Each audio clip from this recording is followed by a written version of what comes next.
franchise Shane Douglas, ECW's original World Heavyweight Champion. Right now, you're watching the #1 wrestling podcast on all of Long Island, Monty and the Pharaoh. Monty and the Pharaoh. Monty and the Pharaoh. The Monty and Pharaoh Show. And you're watching the Monty and Pharaoh Show.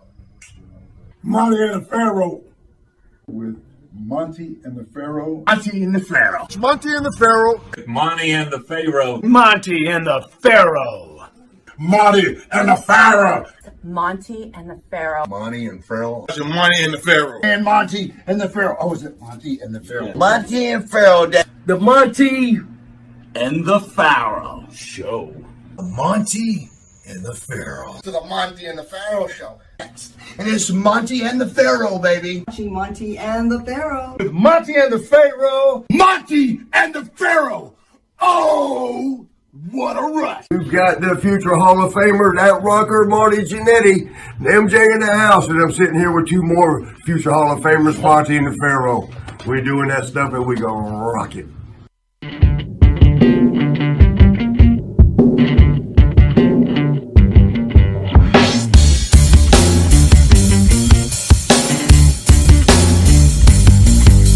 Straight to the top. We're living this life, not just dreaming it, we're doing it for real. Straight to the top. Working hard every day just to live a better way.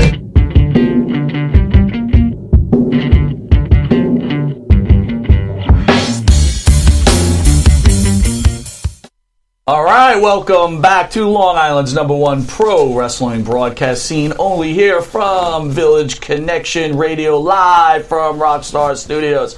A special Saturday edition, and at the board is my super producer, Mr. Stephen Miller. Stephen, how are you, my friend? What's up, Monty and the Pharaoh? Good to see you. Thank you for Always covering good to be today, here. sir. We love you so much. And to the right is the star of the show, Mr. Jimmy Farrow. Jimmy, how are you? Hello out there in TV land, back again. So we just got back from the big event. It was a great day for pro wrestling, at least for me. Yeah, it was really wild. You was like smiling all day. You okay? Yeah, it was pretty good, pretty good. Right. And then I'm driving back, and all of a sudden, in my car, suddenly appear none other than UWF superstar Mr. Sonny Beach. Suddenly appeared. Right. Mr. USA Tony Atlas. I was trying to take the hubcaps. And one half of the Orient Express, Mr. Pat Tanaka. How are you, Pat? Hi, man, it's an honor to be here. He knows karate. Right. You know yes. karate. If anyone could have been in the car ride here, I gotta know. What is the deal with that, Pat? How come every Chinese guy knows karate? You know, I was thinking that to myself on the way here, and I think it was Tony that was saying something about being stereotyped. Yes. Right? I think so. You? Never. We can't talk about why you were talking about a stereotype about, So you don't blame the Why black not? guy. you know, yeah, exactly. Why is everybody black? What does everybody blame the black man for? Because we're always into shit. What does that mean? Well, no, we always into something. We wouldn't let up. I was always into shit. My mother would look at me and say, "Boy, what you up to?" Every day she said, "Boy, what you up to?" Well, you know, we was always into something. So if it wasn't hubcaps, it would be something else? Well, yeah. What on earth? We still hubcaps, Right. chickens. You didn't take him back to hometown, did you, Sonny? Hometown. You didn't show him the hometown, did you? Yeah, we took him to Northport and we showed him a good Was time. he doing Went to the gym? Was he taking notes for the future House of reference? Hardcore? the beach. Sonny is terrible. Sonny was posting pictures, man. You Nice. guys were having sushi last night. The manager was loving it. How Jason good was Irish, big shout out to Jason Irish and Wait a Miko. minute, see, now you guys stereotype, but you didn't invite me to go have sushi. You were in town, we Well, were you already taking know. you with us. You already know why. You would eat sushi with us. Are you kidding me? You like sushi? Oh, I know you in South Dakota now. Saying, eat me. Come on, man. Dude, could you imagine eating sushi off Pat Tanaka's stomach? Yeah, come on. There's nothing fucking sexier than that. So anyway, Miko, man, great place, right? Miko was a great Tony, place. what's your review on Miko? I love it. Yeah? It was fantastic. I got my octopus and everything. And then crispy duck. Right. And then Sonny took me to show him his gym and everything. And he took me into his place. And I felt real good because that was the first time that I've been into a white person's house where they were staying at home. There you go, Tony. You always talk him into I feel like we're still in the car. We're still in the car. We're still in the car. Oy. Northport's a tough place. It is. Oh yeah, it's a scary town, Northport. You might trip over a crack on the sidewalk. Well, you know, I'm Not me, I would have picked it up. where Oh my God. Nothing better than some drug humor. Yeah. Listen, I want to lose focus on this show a little bit. This was a tribute to Rocky Johnson, who unfortunately passed recently, and I'd ask you guys to weigh in and maybe tell the fans out there your experiences with Rocky Johnson and your memories with Rocky Johnson. Whoever wants to start, by all means, have it. Well, the first time I met Rocky Johnson was in Florida. He was working in Florida for Eddie Graham at the time, and Bob Root was the booker. And I was supposed to just go around upstairs learning the business and everything. And I remember when I walked in the dressing room, I was getting dressed, and one of the wrestlers come in and said, just wait till Rocky see him. Because Rocky was already the man with the belt. So Eddie Graham told Rocky and Maniac Mark Lewin. Yeah. Maniac Mark Lewin. He said, they're going to take you back to Tampa with them, and you're going to ride with them all week. So I said, okay. So they take me to the hotel and everything, where I was staying, the boys stay at. That's the first time, the next morning, they take me, we went to the next show, and Mark Lewin was a heel. So back then, heels and babyface couldn't ride together. So they tell me to wait till they go to the car, and Rocky said, we're going to go around and pick you up. We don't want the fan to see you getting in the car because you're a babyface. So I said, okay. So I'm sitting in the parking lot. I'm looking, there's a van, and this van is going back and forth, back and forth. It was the only van in the whole parking lot. There's no cars in the parking lot, but there's one van. All of a sudden, this guy get out, and this girl get out. They kiss. The girl get in the car, and she drive off. The guy looked at me. His name was Quick Draw Rick McGraw. And I said, Rick said, why are you still here? You got some, you got some ret waiting on you or something? I said, no, Rocky's supposed to pick me up. He said, man, them guys gone. And they left me. That was the first time I met Rocky.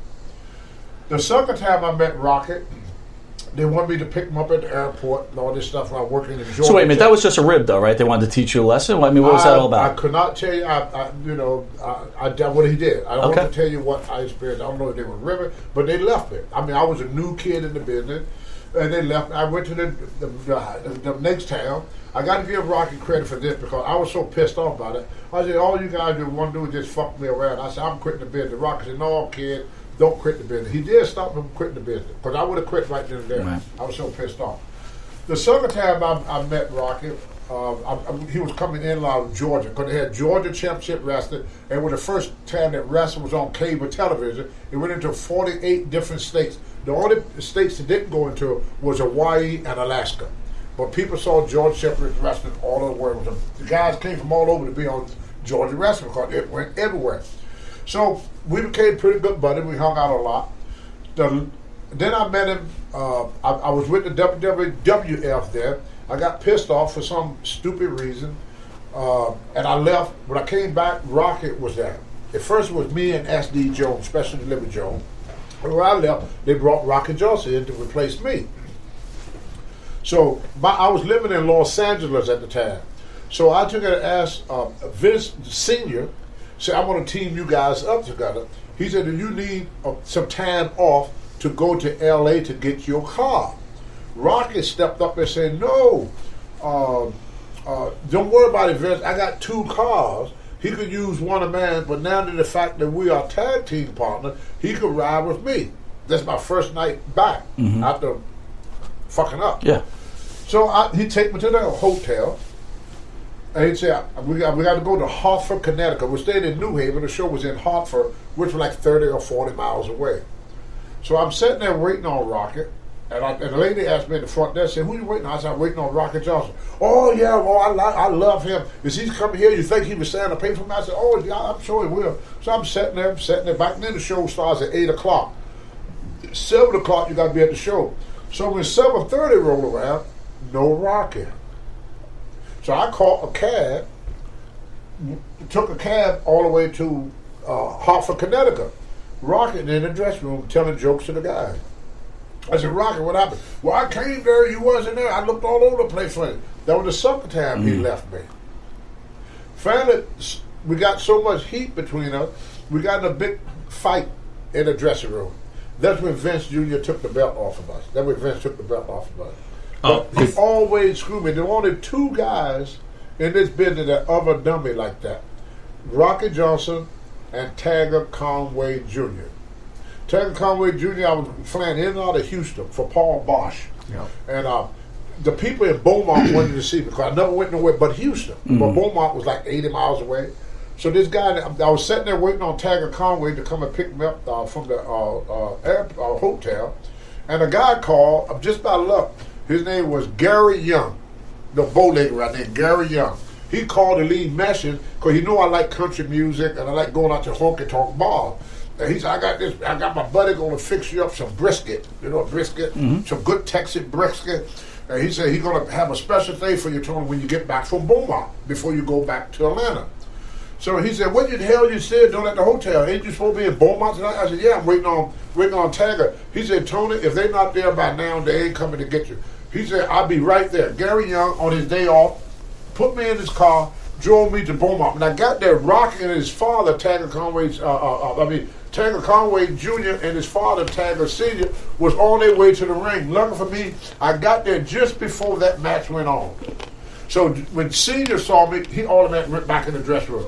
And Paul Bosch, I told Paul, he left me. He said, it's not Tanaka's responsibility to get you here, Tony. It's your responsibility. He said, the moment you didn't show up, you should have went to the freaking airport and got a rent-a-car and drove here yourself. Don't depend on another guy for your ride. He said, now just drop your bag and go into the ring just the way you are. So, unbelievable, the people went freaking ape shit because I'm walking to the ring stripping. I walked to the ring stripping, and the people thought that was part of the freaking show. They didn't know I was fucking late, and they thought it was fucking great. We had our match and everything. I got back in the dressing room. I punched Tanaka right in the fucking face. I tried to knock that son of a bitch in the middle of a fucking next week. His father, everybody jumped in to pull us off. But Paul Bosch, God bless him, he never used me again. But then when he sold his territory to Vince, one of his stipulations, he said, I have to have Tony Atlas on the card. He said he was my biggest draw. Yeah. He said he made me so much money. He said I have to have Tony. That was the stipulation that he gave to Vince. So that's why if you look back when Vince had that thing, I came back to do that one show for Paul Bosch. But Rocky, me and him later on, we became the best of friends. A couple of years ago, me and my wife were doing real bad, and I was a little bit short on the money. My wife and his wife were talking, and then his wife tell my wife to go to the Walmart. And there's something there for me. And the money I owe, Rocky gave it to me. Wow. So he wasn't like a bad guy. Rocky sold Bill Watts a dead horse. He found some papers that were this racehorse, but the horse was dead. so he told Bill Watts. He said, I don't know what to do. I'm going to another territory. I don't want to take this with me.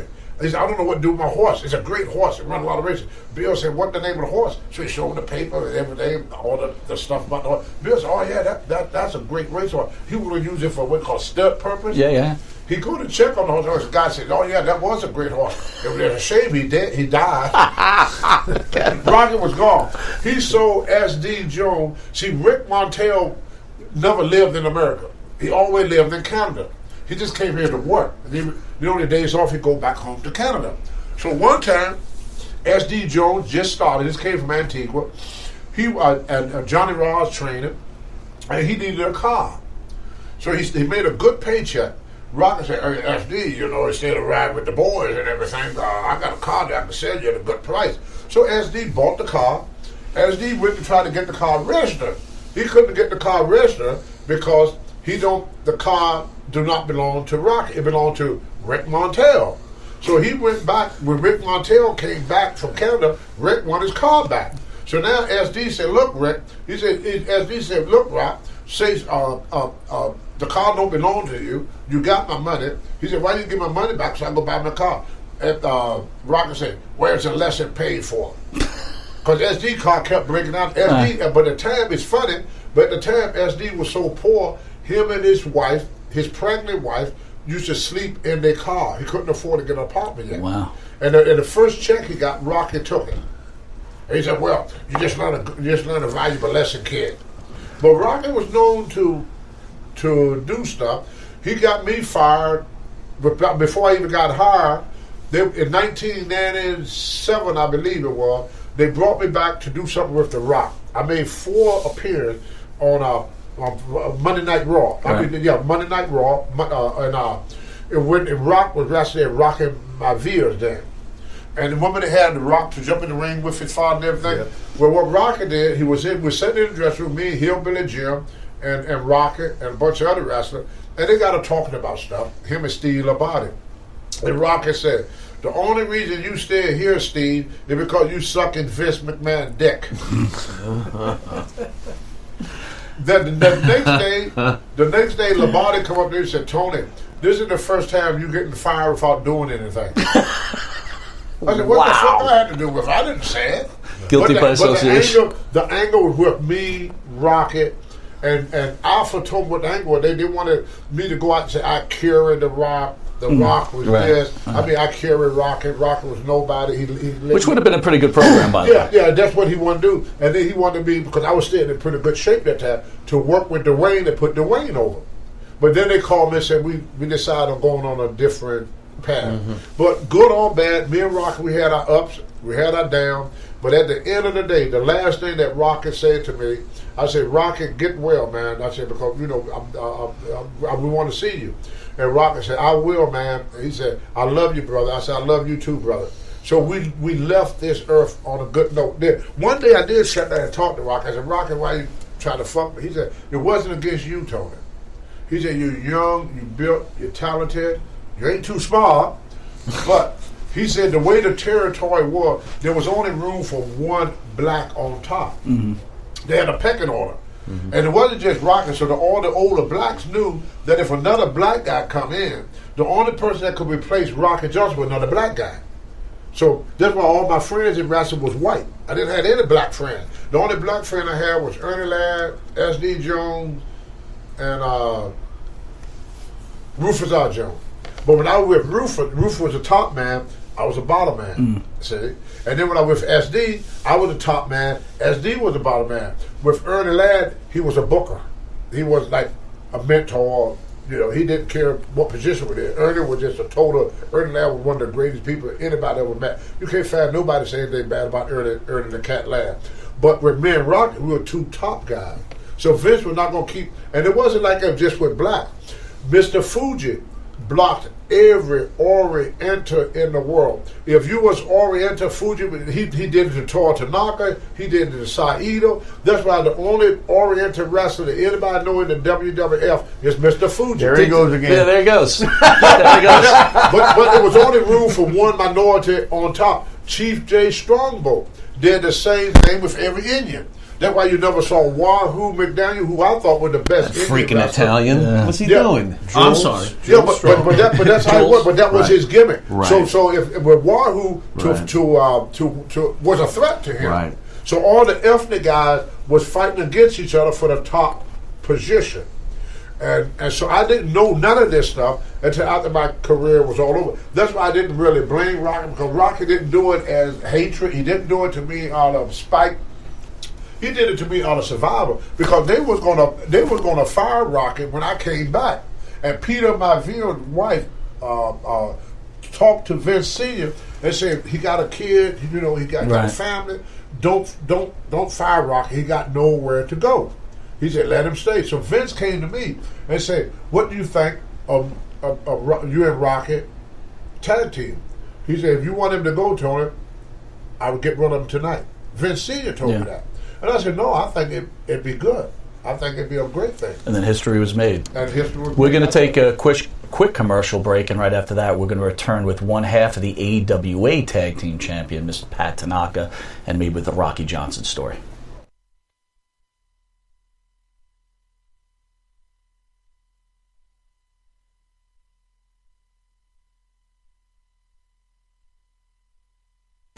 All right, welcome back. We want to reach out and thank Aqua Cherry, who does the theme song for Monty and the Pharaoh, Straight to the Top. Aqua Cherry. Yes, sir. Aqua Cherry's music could be bought on Reverb Nation or Where Music Sold, and big up-and-coming band, which we love. Pat Tanaka, welcome aboard, sir. How you doing, guys? All right, man. What's going on? Good. Oh, I'm just hanging out.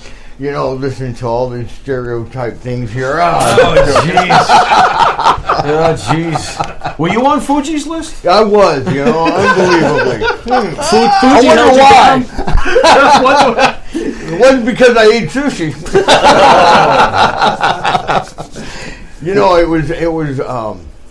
It was great being with Rocky because I work with him in Tennessee. Jarrett's promotion. Mm-hmm. And it's when I turned heel on Jeff Jarrett. We branched out, and I started working with Rocky.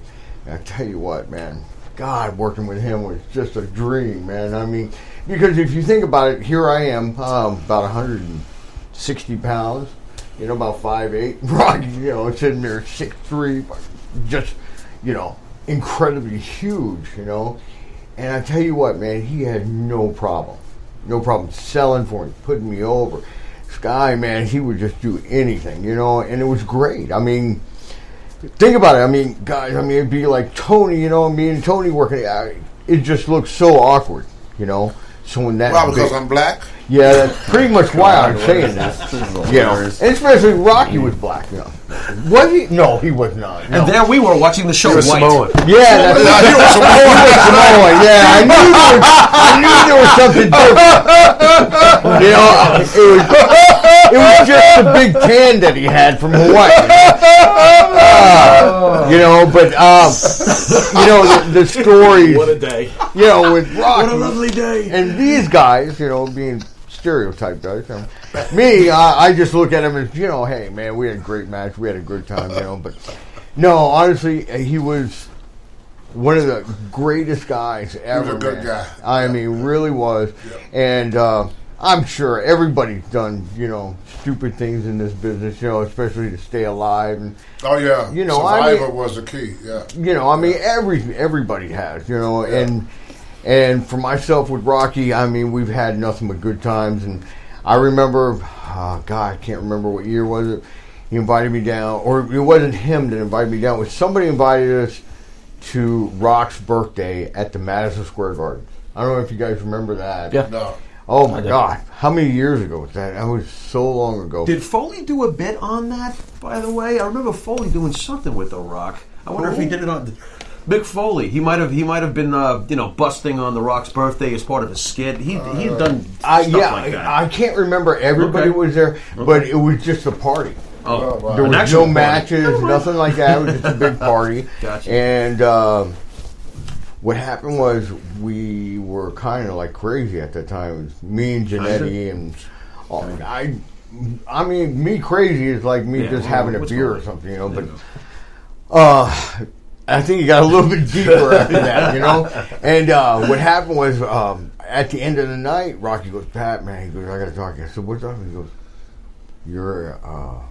yours and Marty's bill, we got to take care of it. I said, yeah, no problem, man, And he goes, Pat, $35,000. What? And I looked at him and go, what was her name? Huh?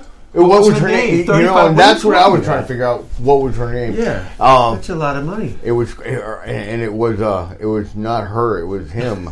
It was Jose. Was him? I was wondering when you were going to start talking about the real Rock. Yeah. It was Mr. Corvo, and it was and Jack, Right. So we had all. Wait a minute, $35,000. $35,000. No, it was tequila? not exaggeration. It was nothing like that. Down the middle, or more Marty, or more you? I want to know specifics. I'm just gonna bury him. I've been out with both of them. Let me ask you this. Let me ask you this, Sonny. Could you hang with them now? No, not my. So it's like I'm checking out. Oh my God! All jacked up you in the early six-pack kind of guy. After that, I'm done. Wow. You're done. Oh, interesting. I'm calling it. Well, to tell you the truth, I don't even know if I could hang. I don't even know if I could hang with them. He drunk that hard liquor too. Yeah, beer, hard liquor. I'm telling you, man. Well, the thing was is that I think our bill wouldn't have been that big if like me or Marty, I think it was. I can't remember which one it was. Jose Cuervo. Screaming out, everybody gets around, on us. Oh, okay. Here we go. So I think, buying 1,000 people every 20 minutes a drink, it's going to cost you a lot of money, And that was the thing. I mean, he was a worker. We thought we'd get a discount. Right. Yeah. Oh, you thought you'd get it free. And we did get a discount, but... What was it, 50? You got it for 35? What are we talking? They gave us a 15% discount. Yeah. Wow. Okay. Wow. Yeah. So, but I remember Rocky's face when he was just went, Pat, really, man? What are you doing? What happened? I don't remember. I've been drinking all night. He goes, I think so, And Marty's hiding under the table. I don't remember why, to tell you the truth. And then, he came out and I started hiding. Oh, there you go. It was both of us. So who settles a $35,000 bill? Well, what happened was we all had to chip in and pay it, and it was kind of like, oh my God, man, this is awful. And it was funny because I just talked to Rocky, when was it, right at Christmas time, before Christmas. And he goes, Merry Christmas, Pat, everything. He goes, still haven't paid me back that $15,000 I shipped this. Yes. Yeah, now you talk about the real guy. And I go, well, Rock, I think it went all up our noses. Yes. I got one more Rocky story. I hope I can tell this one. You can tell whatever you like. This one's probably going to piss off Dwayne. He was there, though. Okay. All right. We were in Allentown, Pennsylvania. They do TV. I don't know if y'all was around then. They do TV in Allentown. And then on the next day, we do TV in Hamburg, Pennsylvania. It's 25 miles apart. So Vince Senior was getting pissed off while all the boys getting drunk, partying with the girl, and were late for the sucker TV taping. We had to be there at 12 o'clock. But it's only a 30-minute drive. So I ride with Rocket, and I get up in the morning. I go to the gym with Sika. Me and Sika go to the gym together. We worked out. We come back, we had breakfast, and everything. I'm sitting there talking to Alpha and Sika, and I said, well, let me go get my bag because I got to meet Rocket. So Rocket said he's going to leave at 11 o'clock. So 11 o'clock, I was standing in front of his room. His wife comes out to talk to me. Not the one now, but Ella, and then I say her name, the Samoan woman. Was it Ida? I think Leah. Yeah, Leah. And she said, I have to get Rocket some food. And so I said, I walk with you. So I started to leave, and I see Rocket. This is Rocket room, but they had these jointed rooms. Where you go through the indoor jointed room. What happened, Rocket, when his wife left out, Rocket had his girlfriend in another room. So God. Yeah, he would go in the other room. He would go to the other room and be with his girlfriend. He kept saying to his wife to do stuff, and he'd go be with his girlfriend. I didn't know this. Because me and SD shared a room together. And so as I was walking away, somebody told me to look back, and Rocket was in the other room, in his girlfriend room, said, signaling to me. I said, what the fuck is he doing? Signaling to me. In other words, he said, get her out of here. Right, yeah. What happened? Dwayne got up. Back. Dwayne, he was a kid, and he got up, he shut the door. Now Rocket can't get back in. He had to come outside to go into the room. Oh, man. You understand what I'm saying? Yeah. She's thinking Rocket is up at the restaurant. Right. So she get ready to go to the restaurant to get Rocket.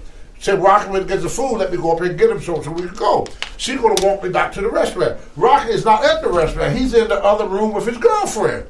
So, finally, back up a little bit. Vince made it, because guys were late for the show, he said, anybody that's late for the show, he's going to charge them $500. So I didn't want to be late. That's why I was at his room at 11, because he said he's going to leave at 11. So anyway, I go back. I walk up to the room. When we got halfway to the restaurant, Rocky said, where are you guys? He come out the room. Where are you guys? I've been waiting on you all day. Where the fuck you been? Come on, we got to go. So we get in the car. We drive like hell to get to Hamburg. And this girl is following us the whole time. It's following us. I look back and who the fuck is this girl? So we get out. We walk there. Vince Sr. is standing there at the door, pissed off. Well, you could tell when the man had these handful of silver dollars, and he do them like this. Silver dollars, he go just like this. I can tell he's pissed. Robert said, "Don't worry about it, brother. I'll take care of it. I would explain to Vince so you don't get in trouble." I said, "Okay, thank you, Rob." So I go in, not know nobody, get dressed and everything, went and did my match and everything. On the way back, Vince Sr. called me and said, "Tony," he said, "I'm going to have to fine you $500. I'm not going to fine Rocket because it's not his fault. It's your fault. The next time you want to go to the gym, go earlier." Oh, my God. That was Vince. You know what he did? No, I know what he did. He went and told Vince that he was late because he had to wait for me to come from the gym. Oh, and I God. said, "Vince, that ain't what happened." "Never mind, Tony. It already been done. Don't be late no more," and walk away. Wow. That way he did. We're gonna take a commercial break. Then we're gonna hear from former UWF champion, Mr. Sonny Beach. I had to tell that.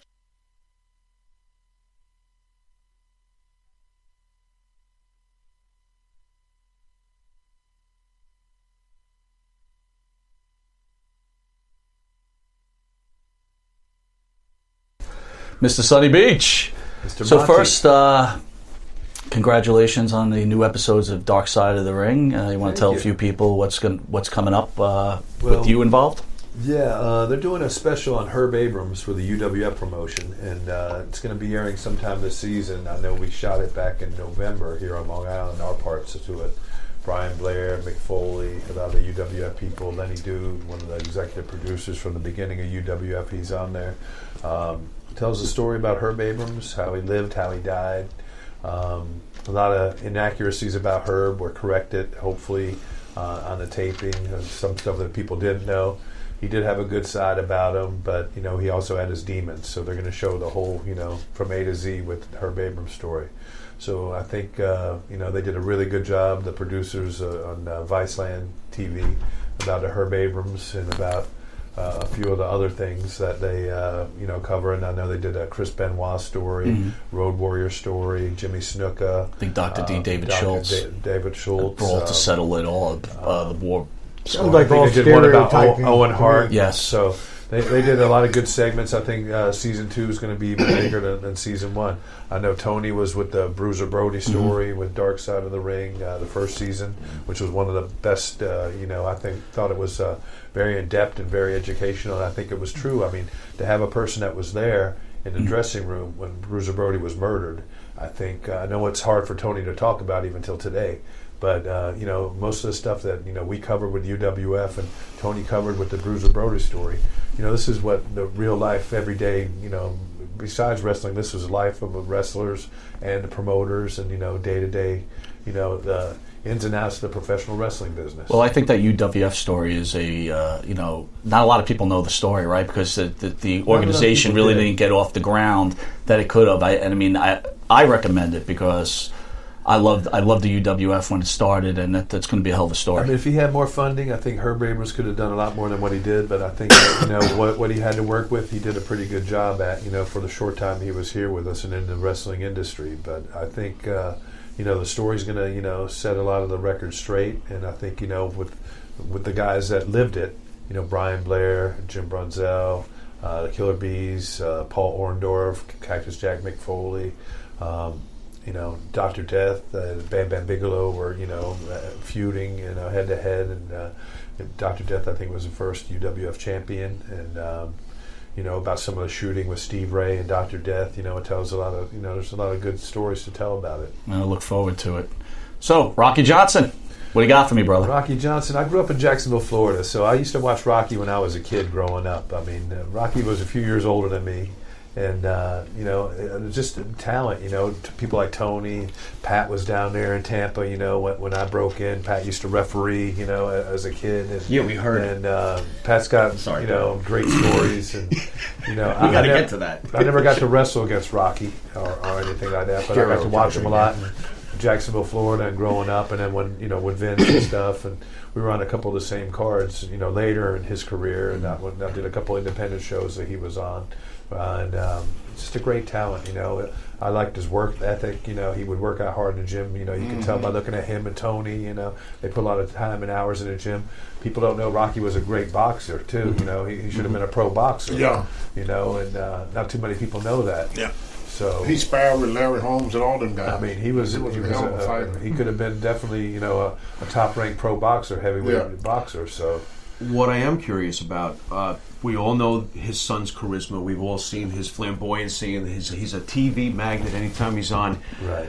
Was Rocky Johnson, and did he have some of that? Was that an untapped source? Because we never got to see Rocky, really like do skits or do promos like an extent, like the way we see The Rock. Did he have some of that in him, or we'll just never know? Or if you take a match and Sonny take the same thing, this man can too, and you look at Dwayne Johnson wrestle in the ring, you see Rocky. That's true. He walks like his dad. He wrestles like his dad. He's a splitting image of his dad. But how about the talking? Do you think that if Rocky Johnson had been given a mic, would he have done? He had the gift of gab. I'm very interested to know. He had the gift of gab too. But you got to realize back then, a lot of even today, it's worse today than what it ever been. You had some say so to what you would say, but they never put Rocky in a position where Rocky could do all the shine. Really not shine. That way. Rocky, one of the biggest problems was, and I have said this many times, and I respect Rocky for this. And we were talking about it in the car. Mm-hmm. There was a lot of nigger calling, name calling, laboring to blacks from other whites. To make money, you had to go along with it. Like the first time it happened to me, George Scott, I told George, I said, George, I don't like every time I go in, they come to me one of them nigger jokes. And George Scott said, you don't like that, huh? I said, no. I said, I'm going to start punching motherfuckers out in here. And George said, oh, no, you don't want to do that. He said, get heat with the boys. You don't want any problem with the boys. The same people you meet on your way up, you meet them same people all the way down. He said, but I can tell you a little trick. He said, this is what you do. He said, when they tell you a joke, I want you to tell them this joke. So he told me a black joke. I said, why would I join them? He said, just do what I say, Tony. So I did. I took it. They told me a black joke. I told them a black joke. They told me another black joke. I told them another black joke. Then they found out it didn't bother me. So once they found out that it didn't bother me, I would come to the bars and I would tell them a black joke. Tony, we don't want to hear that shit. We don't want to hear. So they just left me alone with it. But Rocky, first of all, is Canadian. He's not American. Right. He's from Canada. It got to him. He didn't like it. Rocky wanted to be respected as the same. He wanted the same respect that another guy they have a problem with Thunderbolt Patterson. Ernie Ladd took it. You were with Bill Watt. Ernie Ladd. But do you think that is why Rocky treated people like he treated you because he's anger and not being respected? I don't know. I wouldn't say it was anger. I think it was Rocky was constantly fighting for the same respect as the white wrestler was getting from each other. Mm-hmm. And Thunderbolt Patterson was in that same category. I mean, Bobo, you could call him a nigger and walk away. You could call Rufus R. Jones. You could call Tony Atlas. You could call any, but not Rocky. Rocky and Thunderbolt couldn't handle that. They couldn't have that racial talk. But that was just the boys during that time, especially during the 70s, what I'm talking about. Is where it was a lot of it in the 70s, not so much when Sonny came, but I started, in the 70s, where about 60% of the wrestlers had KKK cards in their pockets. So I asked George Two-Ton Harris, who was a Klansman, I said, why do y'all dislike black people so much? And this is what he told me. I never forgot this. He said, to get me all the speeding tickets. In North Carolina, because half of the police department in North Carolina during that time were Klansmen. Right. See, we keep forgetting. Me and Rocky, we were the first black champions in wrestling, and it happened in the 80s. It didn't happen in the 60s. Mm-hmm. It happened in the 80s. And then if you look back on it, Vince brought me back, but he never brought Rocky back. When me and Rocky lost that belt, that was the end of Rocky's career. He was at the height of his career, and they never picked him up. When WCW started, Thunderbolt Patterson never got booked again. Because these two were two guys. Rocky had another problem, too. was not racist. Rocky was not racist. So Rocky figured if he liked a woman, he didn't care if she was blue, white, green. He liked the woman. Mm-hmm. But Rocky figured he could just date any woman he wanted. What he didn't know, the worst thing that Rocky could be around during that time was a white woman. Mm. He knew it, but he was like the old Jack Johnson, the first black world champion. Okay. I mean, in 1910, Jack Johnson was dating white women, you know. Mm-hmm. But there was a lot of people in the business at that time that didn't go for that. When I first started in the business, George Scott told me, said, Tony, these are the rules.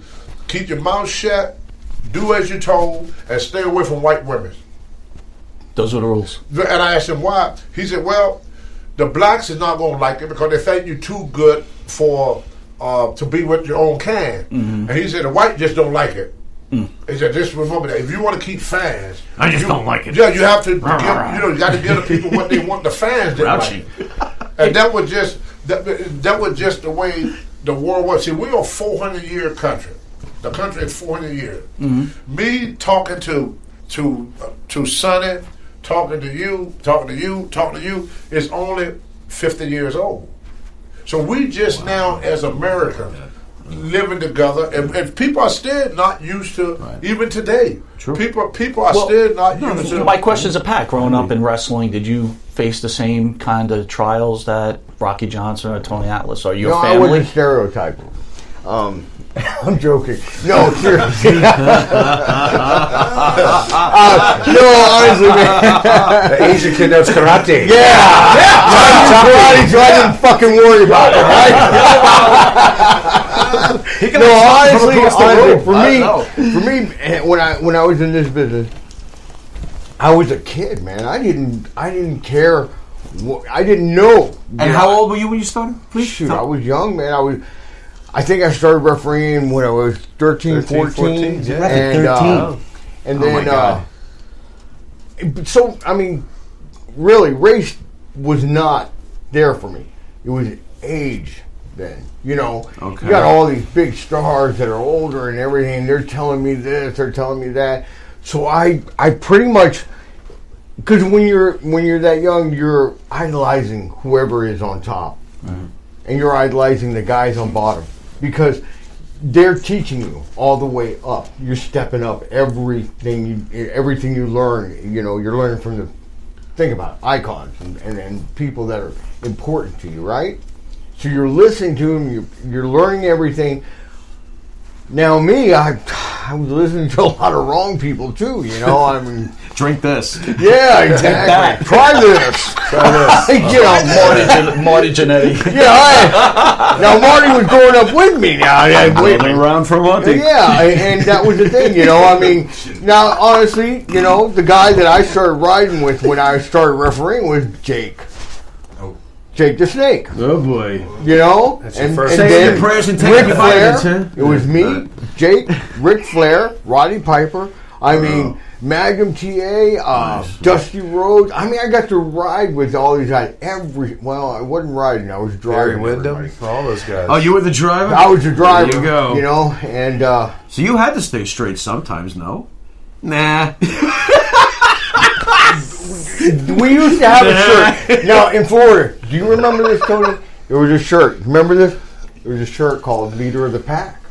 Whoever drank the most beer on the way back from the town or to the town wins the shirt.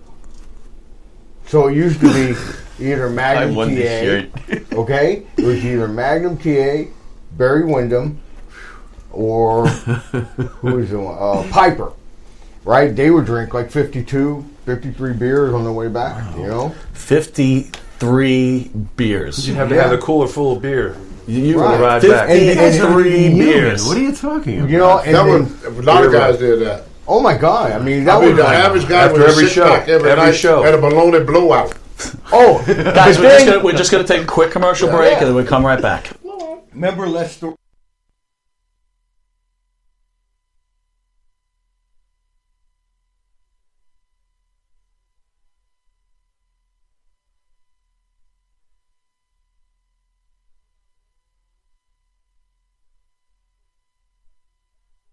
Started drinking. Well, Look, the fans don't know, but we took about, I don't know, 40-minute drive together. I heard stories that blew me away. So I'm going to ask a few things that triggered me, and please, if you don't want to talk about them, don't talk about them. But if you want to talk about them, please do. Hey, this is the Monty and the Pharaoh show. Anything goes. Yeah, really. So, Sonny, I was hoping you'd tell the fans out there that Sheik story. I'm going round robin, so it's going to go this way or He's like me, my We were on an overseas tour one time, and we were in Santo Domingo, and we were coming back, international. We went through Miami at International Airport in Miami. And down there, you go through customs when you come back. And Sheik's, been known to party a time or two. And he likes his gimmick, and he's done everything from A to Z. So he had some gimmick with him when he was coming back through customs. So the little customs dog, they got the drug-sniffing dogs and everything there. We're coming through international customs. All of a sudden, the dog goes crazy on Sheik, runs up to Sheik, does a beeline right towards Sheik. The dog starts going, and he sits down right at Sheik's feet. Sheiky, nice doggy, nice doggy, nice doggy. The doggy knows Sheiky here, Sheiky. And the customs agent's looking at Sheik, and the customs, thank God he was a wrestling fan. He goes, oh, Iron Sheik, can I have your autograph? Hey, how you doing? She goes, oh, it's okay, Bubba, how are you? He goes, you have a nice little doggy here. Nice little doggy. So the Sheik gives him an autograph, and the guy looks at him, and the dog's going crazy on Sheik, and she goes, okay, I have to go get my bag, goodbye, and and the guy's just looking at him, shaking his head, and he knew the dog was going crazy, doing what he's trained to do, and he let Sheik go. It was like unbelievable. And I'm like watching Sheik's getting busted, big international, drug incident at Miami airport. We're all going to be in the paper and the news and everything. And Sheik talked his way out of it, just petting the dog. Nice doggy, nice doggy. He walked off. And Sheik unbelievable. seemed to get out of a lot of stuff. Then he goes, Sonny Beachy. Does his gimmick with the abs. He goes, I can't believe it. The doggy dumped the Sheik. The dog dumped the Sheik. Sheik was the scariest guy in the world to be with. He really was. Like, we were going to Canada. We were driving through Winnipeg. So anyway, it was me, Duggan, and I think it was Paul. I'm not sure who was with us, but anyway, we get stopped at the border. We didn't get stopped. I mean, we pull up to the thing, and then she's driving, and we were sleeping. Sheik driving. Yeah. He's laughing at Sheik driving. Yeah. That's your first mistake. Think about it. We were tired. You and Duggan put Sheik behind the wheel. Well, we fell asleep, and what was on the agenda that night? Exactly. Well, hold on, wait. I got a quick question for that. Because according to Duggan, from what I remember, the only one time he drove with the Sheik was the time they got caught on the New Jersey Turnpike. Well, no. Hey, wait a minute. This is even better. Okay. Now listen. I mean, we're sleeping. So he goes ahead, and he pulls right up to the fucking thing, and we're sitting in the back, and I'm waking up, I'm going, we were supposed to stop like 3 or 4 miles back to put away everything like this, and he goes, don't worry, guys, we'll be okay, like that. He's talking right in front of the guy, and I'm going, oh, okay, great, and I look down, there's a beer, there's a joint in the ashtray, and I'm going, are we okay? So the guy's looking at the thing and he's going, do you want to back up and get rid of that stuff like that? And no one wants to bust the Iron Sheik. She goes, I don't know what you're talking about. Oh my God. I go, I do. Go backwards. Buddy. Sheik does it again. Yeah. So listen to this. So anyway, he goes,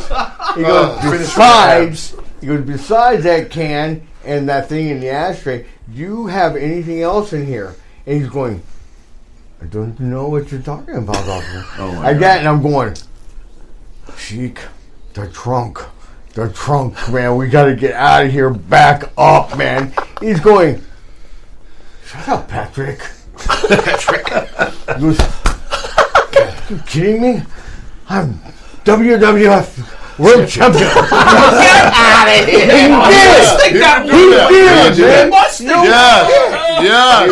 He let everybody know it. He did, man. If you didn't know it, you would know it after you told him. So this is what he does. He goes, don't worry, officer. He pulls out this big old package of fucking pictures of himself. Right. Santa. I autograph every one of them for you. I've seen it 1,000 times. Okay, I autograph every one. They loved him. So yeah. That guy hands it to him. He goes, you gotta pop your trunk. He goes, why? I'm going, oh God, please, we're going to prison for the rest of our lives now. So anyway, there's a case of beer right back there. He goes, she guy goes, I gotta take that. He goes, no, you're not taking my beer like that. And we're all going, take it, man, take it. It's a fucking case of beer. Take it like that. And then he goes, there's an ounce of pot right below it. Nice. I knew there was something underneath the beer. And I'm going, we're going to prison for the rest of our lives. You know, we're all going. And then, that's not even, that's not even, I mean, because I knew what was under the pot. Oh, here we go. It's getting worse. Right. You know, you've got blow in there, and we're all going. So, like, there's levels, right? What's under the liquor, marijuana, A to Z, cocaine, baby. and eventually, if you A dig to far Z. enough, heroin. Right, you know, and so. If you dig deep enough, you never know what you'll find. Right? Honestly, Turkish man, hashish. Where's the angel dust in the glove? Yeah, exactly. So I mean, we just. I mean, I said. Sorry. I mean, I told him. I said, man. I said, you know what? I said, I'm not feeling good. I think I'm just going to stay here in the States. I'm going to call someone to pick me up. And they're going, no, man. We got to go through this stuff. You know, I'm going. Got to go through what? All your bags, everything. And I'm looking at you. We're all going. We're going to kill you. Duggan's going. You've got to be fucking kidding me again. Because this is after. This is after. After. Oh, shit. And I remember this so clearly because he was so pissed off at Sheik already. Because, you know, Sheik thinks anything's okay. And you know, you got to love, God love him because he's so Set in naive. his ways. He's set in his ways. Well, he's really naive. He thinks it's Very okay nice, because yeah. he's the world champion. Well, he thinks he's a god. Right. Yeah, he does. And that's become so dangerous because I remember when we were in Canada, okay, I'm not going to mention any names. There was someone getting in the car and they were getting laid and everything, and she comes up to the window and goes, does this, all this shit. And he goes, yeah. You know, he goes, She could get a blowjob. Cheeky baby, get a little too? Like that. And the guy looks up and goes, Sheik, no, not right now. You know, he goes, oh, come. You want to share with Cheeky baby? Oh my God. You know, so anyway, you know, the guy, no, man, get up. Yeah. So we all go up to the room. We're all hanging out, just party. And then they come up to the room. The girl and the guy come up to the room. And he goes, oh, now you want Cheeky baby. You know, and the girl goes, I don't want anything to do with you. Like that. God, Cheeky. And he goes, I am WWF World Champion. What are you talking about? Like that. And she goes, I don't give a fuck who you are. You're not going to touch this. Like that. She picks up the phone handle and just wham right over the top of the head. Knocked her cold. And we all just went. Then did Cheeky have her? No. We all. that turned into rape then. Yeah. We're going to go to a quick commercial break and then come right back. Austin.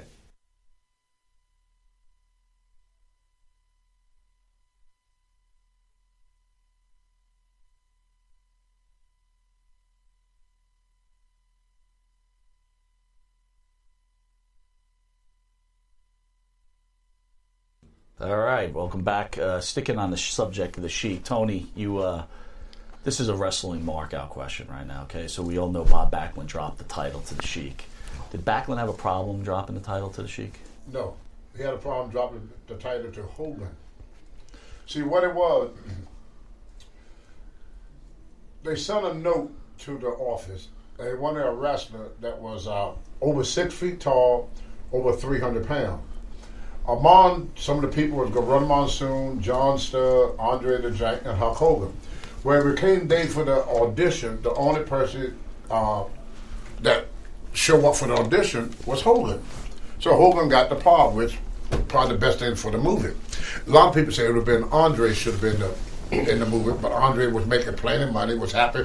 Monsoon was a promoter of New Jersey, so he didn't need Plus, the money. Senior didn't want you guys do a movie. Well, they wanted a big guy to be in the movie. See, a lot of guys were making good money. They don't think about a lot of wrestlers. They would pass up a lot of other opportunities because they didn't need the money. So it's the same way today. You call a guy, you tell him I give you X number of dollars, or he don't need the money. He said, no, I need this.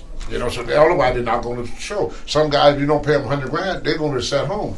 You call a lot of guys, I give you $1,000. Screw you, I'm not working for $1,000. You know, and they won't do it. Well, that it was always been that way. Well, certain guys, they wouldn't work for a certain amount of money. You know, Sonny could tell you this.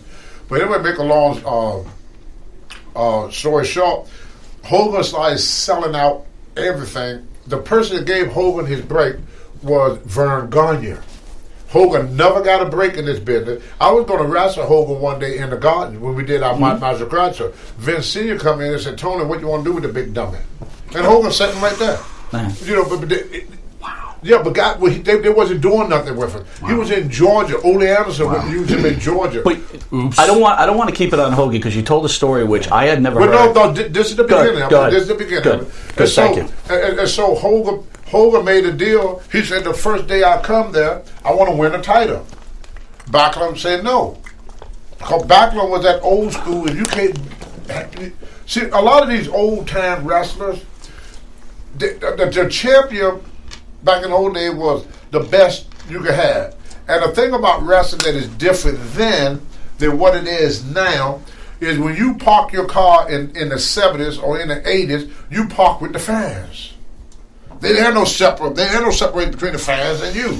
We had territory. We didn't fly everywhere. So we went to the same towns every week. So you was always among the fans. So they were scared to put the belt on somebody that couldn't really defend themselves in real life because you get your butt kicked in real life. Because back then, people, they kayfabe. If there was kayfabe, they didn't want the people to know that it was a show. Backlund didn't think he was tough enough. That's basically what you're telling me. Well, yeah, because he didn't have an amateur background. Interesting. Okay. He never wrestled or have a amateur. Now his brother, on the other hand, Hogan's brother, was the toughest guy in Florida. He was in the Hell Angel. Everybody know about his brother. You go to Tampa, you ask about Hogan's brother, people started wetting on himself. When I hear, I never met him. Yeah. I think he died, but he was. When I hear from people, he was the roughest SOB, and he was bigger than Hogan. Hogan was small compared to about his brother. He never talks about it. I never hear anything about it. I didn't even know he had a brother until I went to Tampa. It didn't get back to my story. So they had to take the belt off of Backlund. So half of that match was half work and half shoot. Because the towel was they knew nothing about it. So you're calling a screw job on it? A screw job. The same. Wow. They did the same thing. I've never heard that either. When they did the same thing to Wendy Richter. And they did the same thing with the Hardboard. Bret Hart. Yeah, with Bret. You remember when Bret Hart lost? What did Shawn Michaels do? Sure. Got out as quick as possible. He got the fuck out of there. Because the Harts, every one of them was what we call shooters. They bust you up for real. I mean, they was rough. Well, especially against Shawn Michaels. Yeah. Really? I could have beat the shit out of Shawn Michaels. Shawn took the fuck off. Well, that's not true. Marty Jannetty beat me up. So what to do? They had to put the belt. They had to put the belt on the Sheik because the Sheik was the only person that Backlund respect. But even when I sat and watched the match, I don't think Backlund was going to give it up. But you would have to take the belt off. We had what started this was they was always scared of shooters getting the belt because they always wondered how we're going to get it off. Right. Yeah. It started with Edge Strangler Lewis. Yeah. They put the title on Edge Strangler Lewis, and every time they wanted him to drop that, he wasn't drawing money. Right. The money is the bottom line. He was not a good drawer, but he was the toughest SOB in the wrestling world, so they couldn't get the belt off of him. So then they was afraid to put the belt on anybody that they couldn't lose count. That's Carl Gotch. But not putting Rocky down. You notice when we won the title, I won. When we lost the title, I didn't just won. We didn't just lose the title. I wasn't even in the ring. Right, you didn't even get in there because I wasn't going to go for it. But hold on, we're talking about Rocky Johnson. You win the tag team title. In my opinion, one of the greatest moments and most important moments in wrestling history. But you told me a story I never heard that in '81, if I got the time right. Senior was going to make you the WWE champion. Can you tell that story, please? Well, what happened was what I was told by a couple of guys that were real close to the office, like Captain Lou Banner and Chief Jay Strongbow, said they're going to go all the way with you if you don't mess up. They said they're going to put the belt on you and SD. The day that they supposed to put the belt on me and SD Jones, I got pissed off, jumped in my car and flew to L.A. and stayed for a month. Mm-hmm. Nobody knew where the hell I was at. When I came back, Rock was there. But they planned, well, before I done that, they were going to put the belt on me and SD Jones. At that time, the Moondog was in Japan. They was going to come back from Japan, and they was going to take the belt off of us. So we were like what they call the intermediate champion. Like a transition champion. Yeah, transition champion. Right, the same thing they did with superstar Billy Graham. Right. Transition champion. And then what the Sheik was a transition champion. But I screwed up the whole thing because I didn't show up. I didn't show up for the match in Philly. Right. Chief Dave Strongbow said, Tony, you don't want to miss this match, please. Because I locked my keys in the car. He said, I get you a locksmith. I take you to the show. I come back. He was almost bagging me in the parking lot. I didn't know what was going on. I was a young, dumb kid full of, steroids and drunk, half drunk. I left my car in the airport. The guy teased about it forever.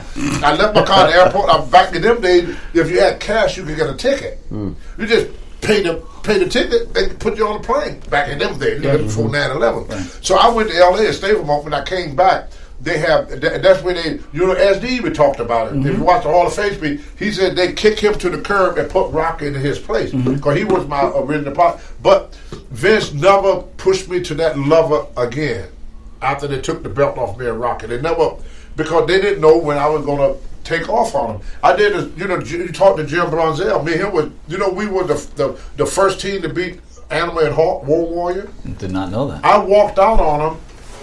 I was the main event. I was selling out everything in AWA, and me and Jumping Jim Bronzell were the AWA tag team champions. I took Vern Gagne's place, and we beat the Legion of Doom, the first team to ever beat them in what that place, the Showboat in Los Angeles. Wow. In Las Vegas, the Showboat. Because Vern used to run Vegas. Yep. And then a week after that, Vince called me and said, Tony, I got an Africa trip. We really want to use you for it.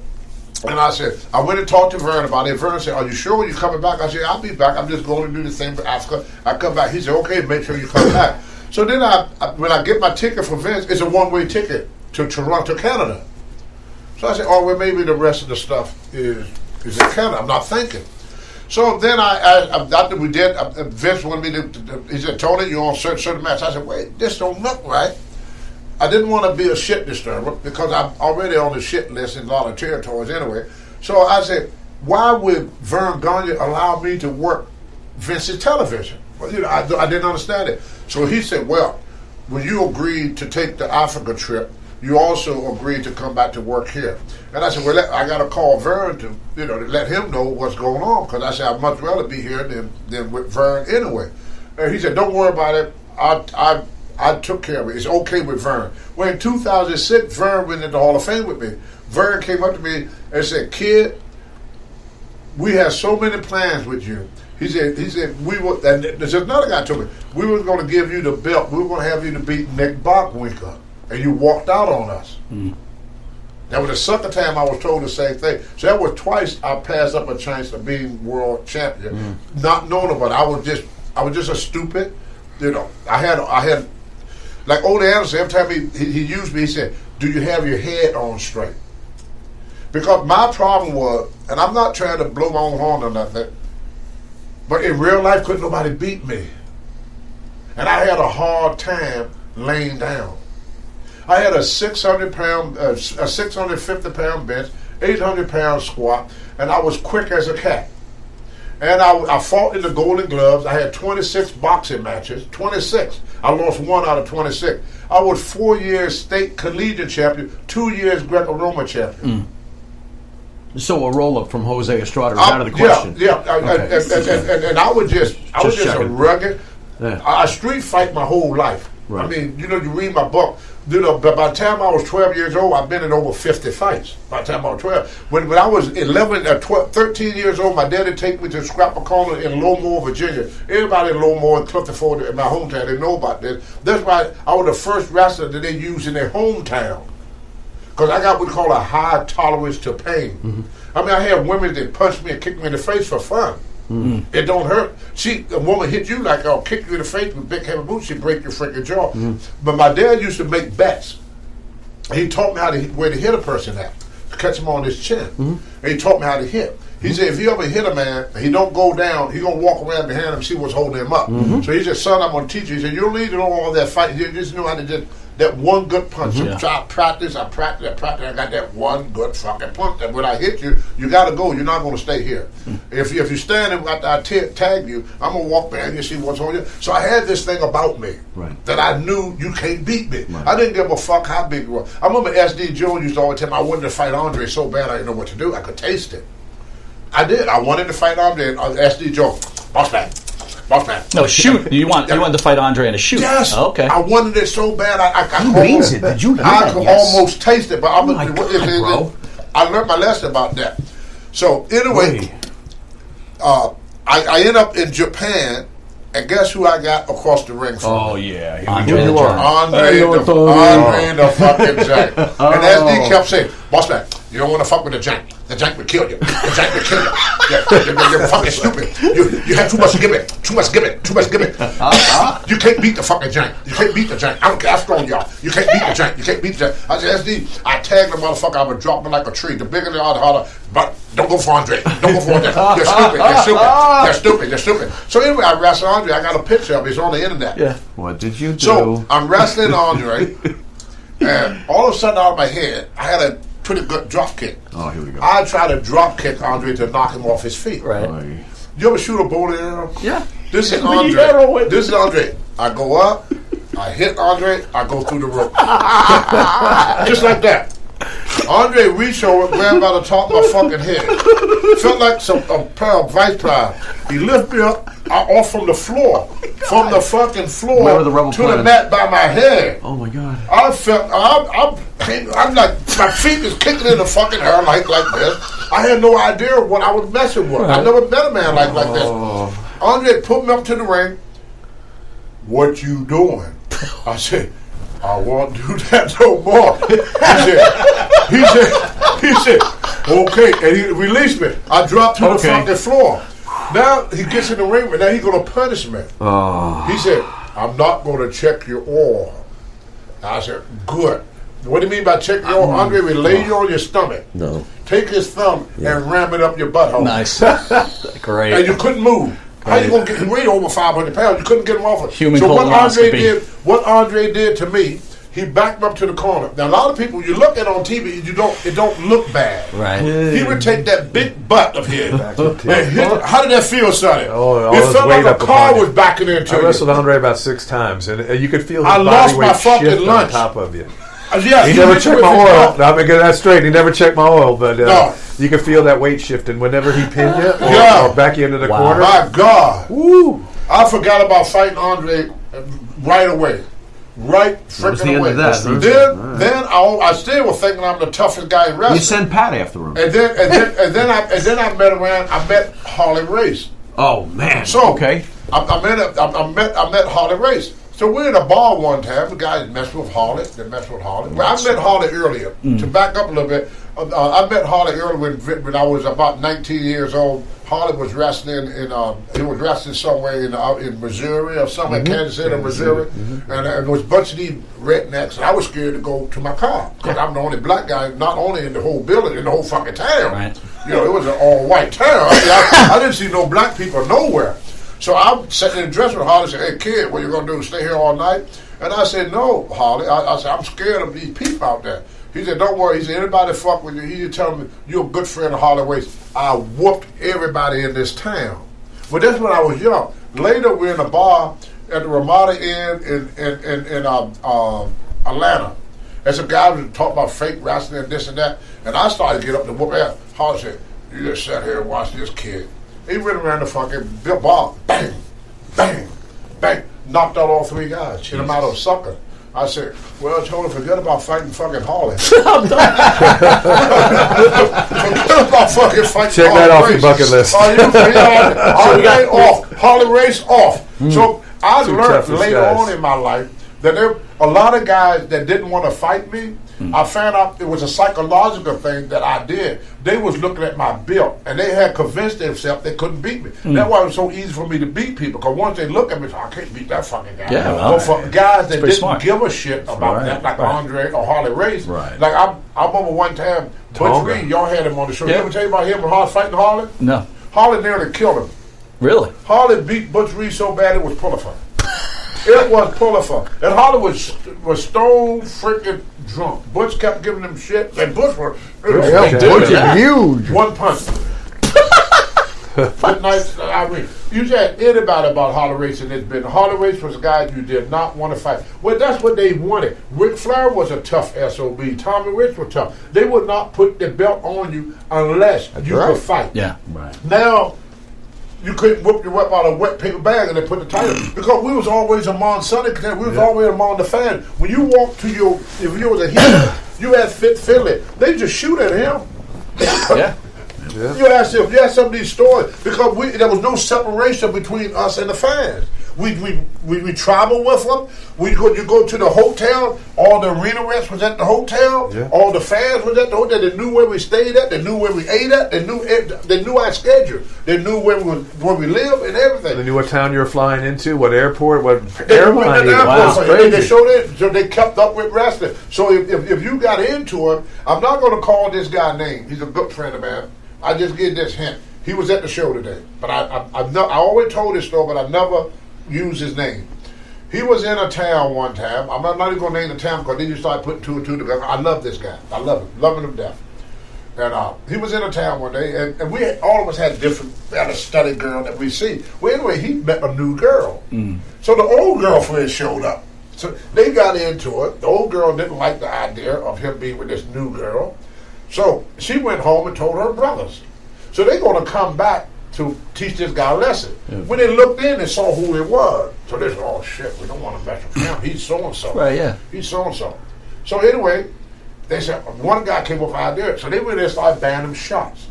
They got him sloppy, freaking drunk, where he could barely walk. Right. They said, oh, let me help you to the car, brother. Well, he had 3 more guys waiting outside with pick handlers. Jesus. So when he got outside the bar, they beat the crap out of him. You probably know who I'm talking about.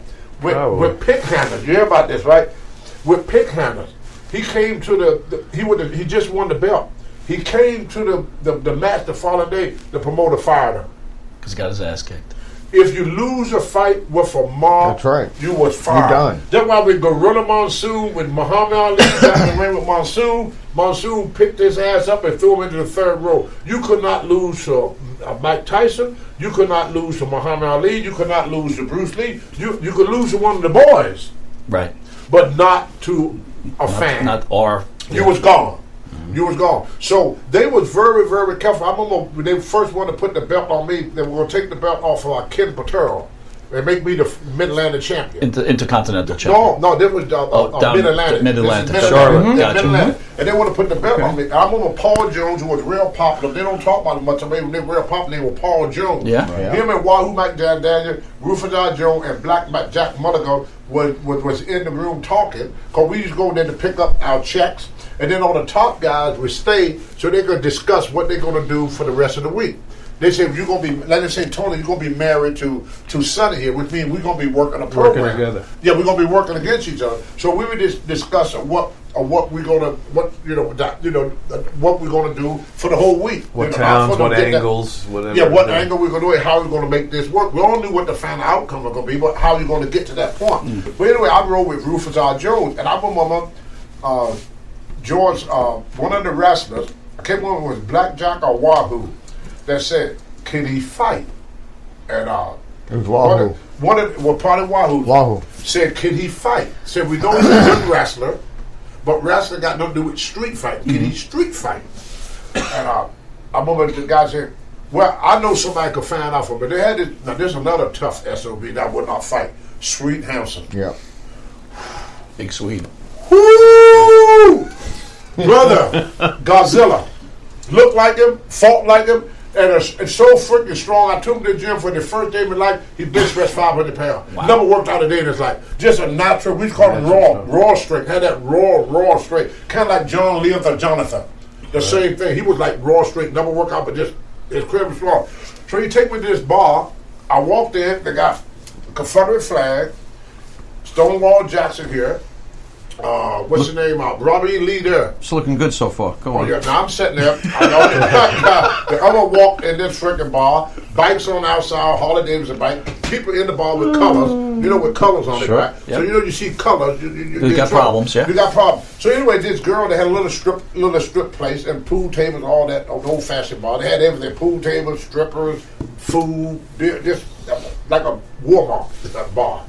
So anyway, the girl came over and she said, "Hi, how you doing?" I said, "I'm doing okay."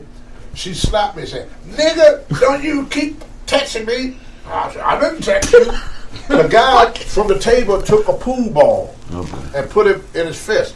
Came over and drilled me right in the fucking face. Wow. With a pool ball in his fist. Another guy whacked me across the back with a pool ball. The guy on the bar threw a beer mug at me and tried to leg down me. Well, I started just swinging like crazy. I'm scared to death. I don't know if I got hit or if I'm bleeding or something broke. I get outside. The guy that brought me to the bar, he's sitting there with his arm folded. He said, "Hey, very good, kid. You can fight." I gave each one of the guys $20. Oh my God! Wow. They wanted to see if I could fight. Yeah. They found out. Back then, they used to test you to see if you were That's tested. right. It was hazing. They did hazing. And they wouldn't put the belt on just anybody. Sure. And that's why a lot of people didn't like Hogan because he was never hazed. See, they knew Harley. They knew the Briscoe. The Briscoe But you see, now, there was a difference, though. Now, wait a minute. The Briscoe. There was a difference there because Hogan, even though when he first started, he wasn't had an amateur background or anything like that. No. But I'll tell you what made him, okay, and what made everybody start respecting him because he trained with Matsuda. Matsuda tried to broke break his leg. and left that He part. did break his leg. He did. I was there. And then he came back. That's why they respected Damn him. right. He came And back. he came back saying that wants he it. respected Hero for what he did. That's right, yeah. And I was there when he did it, man. I mean, see, Hogan didn't have a fair chance in the beginning No, he didn't. because They were afraid of him because he was so big. well, no, they didn't want him to be a wrestler because he was there because he was so big, and they thought he was a bass player. He was clumsy. right, He was a musician. and they Yeah, didn't that's right, respect yeah. him. That's So right. I remember my father and everybody saying, "Man, Matsuda was going to train him, and if he could go through what Matsuda did, That's right. then he deserved it, right?" Well, let me tell you something. Hogan hung out, and he got his leg broken, and he came back, and plus he learned how to shoot from Matsuda. Yeah. So I'm sorry, you put someone that size that knows how to shoot, you better believe he's tough. Damn. And that was the thing. He trained with Matsuda. You know what? Anybody can go through his training. I'm sorry. You deserve to be in this business. Hulk Hogan is a tough dude. All right, But guys. when he came to WWF, the guys had a different perspective on him because they wanted to haze him. Because they didn't know. They didn't know. They wanted Well, to they haze don't him. learn. Yeah, they All right, we wanted got to about a minute left. Can each of you just have final thoughts on Rocky Johnson? Go around the circle. I miss him. I love him. We had our ups. We had our downs, but sure had my wife. I had ups and downs with my wife. Had ups and downs with my daughter. I still love my daughter. I still love my wife. And I still love and miss Rocky Johnson. He was a great talent. I wish he was here now. I'm going to miss the hell out of him. I have no ill feeling towards him. I have nothing bad to say about him. And I just really, really miss Rocky. He wasn't a bad guy. He was a good guy. We're all going to miss He him. was a good guy. Yeah. He was a Definitely a great good guy. man. Yeah, he was a good No guy. doubt. Hell of a talent. And he gave us The Rock, Dwayne. So, what's not to like about that? He's the #1 Hollywood movie star now. And he's still as humble as ever. He's still doing great things. He was Great very things. humble. I think any parent who has a child is probably the greatest thing, no matter, it's probably the greatest thing any, man or woman could do. Anyway, I want to thank you guys for coming in today. What an incredible! This could have went on for 3 hours. I could have sat on there. Thank you. I want to thank the fans for tuning in. This has been Long Island's #1 pro wrestling broadcast, Monty Nefaro. You can see us on iHeartRadio, Anchor, YouTube, Spotify, Google Play, Breaker, and also on cable on Channel 115 every Tuesday from 8:30 to 9 p.m. in the reduced version, and then on Saturday at Channel 115 at 6 a.m. and soon to be on Channel 20. Soon enough. Stay tuned for WWE superstar Mr. Hughes in studio. Farrah? You've been watching Monty and the Pharaoh until very shortly from now. Later.